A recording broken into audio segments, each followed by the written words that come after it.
Salam mehriban yerleşler, eriz vatandaşlar. Ata vatanımızda, ene toprağımızın üstünde, acayip vatanımızın koynunda, gözül tebigatımızda koğunup yaşamak, her birimden yetivesin mehribanıdır. Türkmenistan'ın tebigatı korumak cemiyetine şu lisip koza 55 yılda oluyor. 55 yıl, ulu menzil.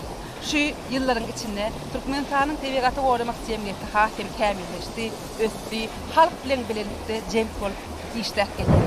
Elbette tebigatı korumak, ekologiyanın arasında saklamak bizim her birimizin can borcumuz olup duruyor. Türkmenistan'ın tebigatı korumak cemiyeti yılda bağ nakallarını idare kârhanalara mut görünüşünde paylaş ediyor. Adam tebigatı harlabilmeli, adam tebigatı gödürleştirmemeli. Bir gödürlüğün taraftarı mehribanıdır.